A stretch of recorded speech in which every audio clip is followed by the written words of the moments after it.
Tu roules sur le boulevard BD, cet album est fait pour toi. Visage, ce que nous sommes. Tome 1. Derrière les signes ennemis. 1927. Dans un orphelinat catholique du sud de l'Allemagne, Georg, un jeune garçon, est bien esseulé. Personne ne veut lui parler. Aucun de ses camarades. Lorsqu'il en demande la raison à une religieuse de l'institution, il n'a pour réponse qu'une gifle et une insulte. Bastarde! La nuit suivante, il entre par effraction dans le bureau où sont rangés les dossiers de chacun des orphelins pour consulter le sien. Il en a la confirmation. Il est un bâtard, comme on le disait vulgairement. Son père est français, sa mère est allemande. Il subtilise un médaillon dans lequel il y a une photo de chacun d'entre eux. Il n'a pas l'intention d'attendre qu'ils viennent le chercher. Georg s'enfuit. Il compte les retrouver. Dans quelques années, il sera sur le front. Lors de la guerre précédente, ce sont ses parents qui y étaient. Lui, poilu dans l'armée française, elle, infirmière allemande.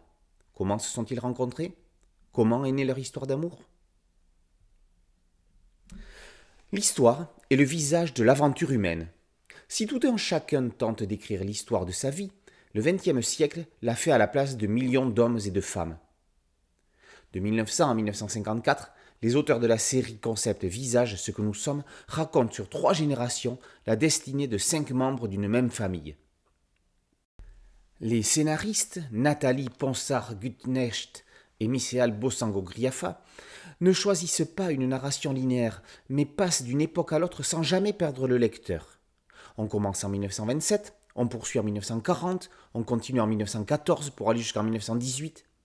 Les auteurs nous plongent au cœur de la Grande Guerre avec pour toile de fond l'histoire d'amour entre Liselotte Ruff et Louis Kerbraz. Toutes les histoires sont des histoires d'amour, même les histoires de guerre. Visage, ce que nous sommes, c'est tout cela en allant bien plus loin.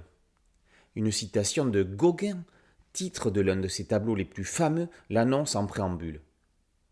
D'où venons-nous? Que sommes-nous? Où allons-nous? Georg cherche ses origines, qui il est et la façon dont il peut, dont il doit prendre en main son destin avec le poids de sa généalogie. Mais si c'est bien lui qui lance la saga, ce sont bel et bien ses parents qui sont au cœur de ce premier épisode. Leur rencontre était si improbable qu'elle s'est produite. Et comme pour faire un pied de nez à Gauguin, c'est l'art qui les réunit.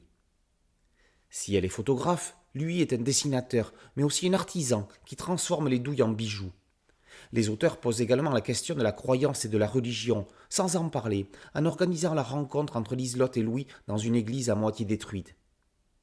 Quand l'on fait face à un drame, les rapports avec le divin s'en trouvent bouleversés, dans un sens comme dans l'autre. Le dessinateur Aurélien Morinière n'avait rien publié depuis près de 3 ans avec le thriller L'Homme Bouc, et pour cause, il était occupé sur cette nouvelle série dont les 4 volumes sont annoncés pour cette année. Il fallait donc prendre un peu d'avance. Morinière dépeint la violence des sentiments avec force et celle de la guerre avec une cruauté froide. Il démontre que quel que soit leur camp, les soldats n'avaient pas d'autre choix que de tuer, soit pour survivre, soit parce qu'ils étaient emportés par la meute.